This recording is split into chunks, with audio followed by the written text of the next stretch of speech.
Hi there, Melanie Highlander, Program Coordinator for the Franklin County Community Meals Program. If you don't already know who I am, I just want to take a moment to reflect back on the past year. There's so much for our agency to be grateful for, so let's talk about it. Our Turners Falls and Greenfield meal sites served upwards of 170 meals week to week. Greenfield averaged 130 meals per each meal service, and we served twice a week at that site. And Turners Falls averaged about 140 meals. Turner's continues to serve its drive-through model and distributes pantry bags once a month. Greenfield solidified its processes for the weekly Tuesday Orange Food Pantry pop-up and continued its partnership with Deerfield Academy students for its second year. We also ushered in a new co-site coordinator in Greenfield named Lynn, who's alongside Tammy that's been with us for several years. The two of them have moved their operations indoors, and we now have a new volunteer model that engages individuals instead of relying solely on our previous model of engaging just local groups from businesses or agencies in the area. So when those groups aren't available, we now have a model to support Lynn in her menu and kitchen operations to provide more meals. At our Orange Meal site, we moved indoors. We have a location, so we're no longer serving brown bagged meals out in the cold. We are at the United Methodist Church on South Main Street every Thursday, and we also deliver meals to both Orange and Athol for those who aren't able to make it to the meal site. And in Northfield, we celebrated our 1 year anniversary in September, and that meal site is now also a member agency of the Food Bank of Western Massachusetts. So we're really excited to have another program that's working in partnership with the Food Bank.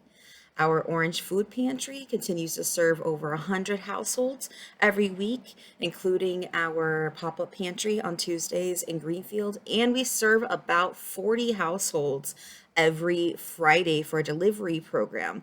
And we didn't used to operate deliveries on Friday, but we saw how many of our neighbors in the more rural areas really needed our support. So we created this whole model that was focused solely on the delivery aspect of the pantry, and it operates on a separate day from the in-house operations. We brought in more drivers, we created more volunteer shifts, we formalized our processes and procedures to try to our best to meet different dietary and household needs, and it continues to serve all of those people that can't make it to us on Thursdays every week. We also had some challenges this year, and we reached out to you, and you all showed up in droves. And I just want to take a moment to express gratitude on behalf of our board of directors and staff and our volunteers, to those of you in the community, our neighbors who have showed up for us in so many ways this past year. Every time that myself or Rachel, our executive director, put out a call to action, you all rose above and beyond. We had schools that supported us with food drives, collected hygienic products, collected winter goods, packed brown bags when our supply was running low. We realized that our brown bag meals weren't accessible to those who are currently struggling with housing, and adapted what we were packing into the bags to make our food more accessible. And we had people just donate cases of food in order to support us in that transition. We also have had local farms donate produce and dairy to help alleviate some of the expenses for our meals as our numbers of attendants continue to grow. So we've been really strengthened by our community partnerships, including the one that we have with Rachel's Table, which has bolstered our meat supply and also has been leading the Canned Do drive, which is supplying us with hundreds of pounds of dry goods. And lastly, but certainly not least, something I want to highlight is the volunteer support that we've been able to provide this past year. We had our first annual volunteer appreciation event where our executive director went around to each program site and acknowledged the hard work that our recurring volunteers who are with us week to week, day to day, are doing for us.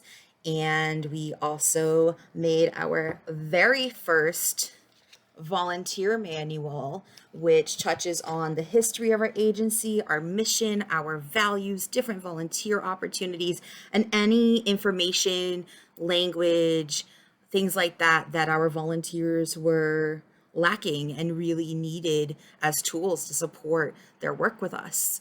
And we got t-shirts for our volunteers, which is also huge. So the fact that we were able to have this community support that allowed us to then give back to those who were helping us operate is just tremendous. So those are just some of the highlights from this last year. And I want to just remind you that there are still a few days left. I'm looking at the calendar. We've got 4 days left to this year to continue to give towards our operations for 2023. I looked yesterday and we were about $10,000 from our goal, which is mind blowing that you have all contributed $40,000 in monetary donations. So I just want to say thank you to all of you who continue to show up for us. Have a blessed and wonderful new year. And we are so excited to see what 2023 will bring.